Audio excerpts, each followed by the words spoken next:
आप सभी को प्रभु यीशु के नाम में जय मसीह की। मैं प्रभु के पवित्र और मीठे नाम में आप सभी का स्वागत करता हूँ। आज हम परमेश्वर के वचन में से कुछ बातों को सीखने जा रहे हैं जिनका नाम परमेश्वर की पहचान है। जब हम कुलुस्सियों 1:10 पढ़ते हैं तो यहाँ पर हमें देखने को मिलता है, तुम्हारा चाल चलन प्रभु के योग्य हो और वह सब प्रकार से प्रसन्न हो और तुम में हर प्रकार के भले कामों का फल लगे और तुम परमेश्वर की पहचान में बढ़ते जाओ। आज हम इस वचन के इस क्षेत्र पे जहाँ पर लिखा है परमेश्वर की पहचान में बढ़ते जाओ, इस पर हम मनन करेंगे, इसे हम देखेंगे। जब हम वचनों को पढ़ते हैं तो कई बार हमें इसी से जुड़े हुए हमें वचन देखने को मिलता है कि तू परमेश्वर के ज्ञान में बढ़ो, परमेश्वर की पहचान में बढ़ो। जैसे उदाहरण के लिए दूसरा पतरस 1:2 और 3 में लिखा है, नीति वचन 9:10 में इन बातों को देखने को मिल जाता है। लेकिन जब हम इन बातों को पढ़ते हैं तो एक सवाल हमारे बीच में खड़ा होता है कि आखिरकार परमेश्वर की पहचान में बढ़ने का अर्थ क्या है। यदि हम इसे अंग्रेजी भाषा में पढ़ते हैं तो वहाँ देखने को मिलता है नॉलेज ऑफ गॉड, मतलब परमेश्वर का ज्ञान। इसे सिंपल शब्दों में यदि हम समझें तो यहाँ पर हम इसे समझ सकते हैं परमेश्वर के बारे में जानकारी होना, उसको जानना कि वह कैसा है। आइए हम इन बातों को वचनों से समझेंगे। हम बाइबल में एक प्रभु के दास जिसका नाम अब्राहम है, उसके जीवन से इन बातों को देखेंगे कि उसने परमेश्वर को किस तरह से पहचाना था। हम सभी जानते हैं कि परमेश्वर अब्राहम से बातें करता है और कहता है कि हे अब्राहम, मैं तुझे बहुत सी जातियों का पिता ठहराऊंगा। और हम सभी जानते हैं जब वह 100 साल का हो गया था तो परमेश्वर ने उसे एक बेटा दिया जिसका नाम रखा गया था इसहाक। और ऐसा होता है कि अब्राहम अपने बुढ़ापे में मिलने वाले बालक के कारण उससे प्रेम करने लगता है। और हम सभी जानते हैं कि फिर से परमेश्वर अब्राहम से कहता है कि हे अब्राहम, अपने इकलौते पुत्र को जिससे तू प्रेम करता है उसे लेकर मोरिया नामक पहाड़ पर जा और जिस जगह पर मैं तुझे बताऊंगा उसे होम करके बलिदान कर।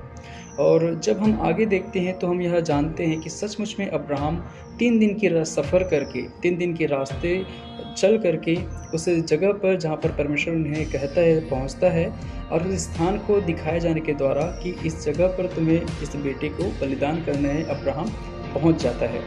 और जब हम वचन में और भी देखते हैं तो हमें यह जानने को मिलता है कि सचमुच में अब्राहम वेदी बनाकर उस पर लकड़ी रखकर अपने बेटे को उसमें लिटा देता है कि वह उसे बलिदान करे। परंतु जैसे ही उसे वह बलिदान करने वाला होता है तो परमेश्वर का आवाज़ फिर से आता है और अब्राहम से कहता है कि हे अब्राहम, उस बालक को कुछ भी हानि मत पहुंचा, क्योंकि मैं जान गया हूं तू मेरा भय मानता है। पर इसी बीच में एक और बहुत ही सुंदर घटना घटती है जिससे आज हमें फोकस करने की ज़रूरत है, जिसे हमें और भी ज़्यादा ध्यान से देखने की ज़रूरत है। जब यह बातें परमेश्वर की ओर से होती है तो हमें यहाँ देखने को मिलता है कि परमेश्वर ने वहाँ पर एक मेढ़ा को भेज दिया था जो अपने सींगों के द्वारा एक झाड़ी पर फंसा हुआ था। तो ऐसा होता है कि अब्राहम उस मेढ़े को लेकर अपने बेटे की जगह उसे बलिदान करके चढ़ाता है। और जब हम देखते हैं तो हमें यह जानने को मिलता है कि अब्राहम ने वहाँ पर सोचा और परमेश्वर की पहचान को जाना। अब्राहम ने उन कार्यों को देखकर कि परमेश्वर ने कैसे तरह से उपाय किया है कि उसके बेटे को बलिदान देने की जगह उसने एक मेढ़ा को उपाय किया है, एक मेढ़े को दिया है। तो अब्राहम यह जानता है परमेश्वर के बारे में कि परमेश्वर उपाय करने वाला परमेश्वर है। उसने परमेश्वर को पहचाना कि परमेश्वर उपाय करता है और यही वो कारण है जिसके कारण से अब्राहम ने उस जगह परमेश्वर का नाम यहोवा यीरे रखा, जिसका अर्थ होता है यहोवा उपाय करने वाला। अब सवाल आती है हमारे लिए कि हम इन बातों को कैसे अपने जीवन में देखें, हम इन विषयों में कैसे आगे बढ़ें। इसे करने के लिए सबसे पहले हमारे जीवन में परमेश्वर के साथ एक रिश्ता होना चाहिए, बिल्कुल उसे पति पत्नी की तरह, जिसके शादी के बाद एक साथ रहने के द्वारा वे एक दूसरे को जितना समय बीतता है उतने ही वे एक दूसरे को अच्छी रीति से जान पाते हैं। हमें भी परमेश्वर के साथ ऐसे ही जीवन जीना है, हमें भी परमेश्वर के साथ ऐसे समय बिताना है कि हम परमेश्वर को अच्छी तरह से जान लें और प्रभु भी हमें अच्छी तरह से जान लें। जी हाँ, एक रिश्ता में सिर्फ एक ही व्यक्ति एक के बारे में नहीं, परंतु दोनों व्यक्ति एक दूसरे के बारे में जानते हैं। हमारा परमेश्वर भी हमारे बारे में जानेगा और हम भी परमेश्वर के बारे में जानते जाएंगे। एक प्रभु के दास ने कहा कि परमेश्वर को इस कारण सब बातें पता नहीं होनी चाहिए कि वह परमेश्वर है, परंतु इसलिए पता होनी चाहिए कि तुमने उसे बताया है। मेरे प्रियो, मैं आपसे कहना चाहूँगा कि हमें परमेश्वर के साथ एक रिश्ता स्थापित करना है। जो भी आपके जीवन में होती हैं वे बातें परमेश्वर को बताएँ, और जो भी चीज़ें परमेश्वर के हृदय में हैं वो आपके ऊपर भी प्रकट करना वहाँ आरंभ करेगा। इस तरह से एक रिश्ता स्थापित होते-होते हम उस पहचान में बढ़ते चले जाएँगे जिसके विषय में हमने वचन में पढ़ा था। अब आइए, अब हम इस रिश्ते को स्थापित करने के लिए क्या करें, इसके विषय में देखते हैं। जैसे हमें बाइबल पढ़नी है, हम बाइबल पढ़ने के द्वारा परमेश्वर से रिश्ता बना सकते हैं, प्रार्थना करने के द्वारा, संगति के द्वारा, गीतों को गाकर, और वो हर एक चीज़ें जो आपको परमेश्वर के निकट ले जाती हैं, उनके थ्रू, उनके ज़रिए से आप परमेश्वर के निकट पहुंच सकते हैं। और जब आप परमेश्वर के निकट जाएंगे तो आप परमेश्वर को अच्छी रीति से पहचानेंगे। अब हो गई है कि परमेश्वर इन बातों के बाद आपके ऊपर अपने आप को दो तरह से प्रकट करेगा।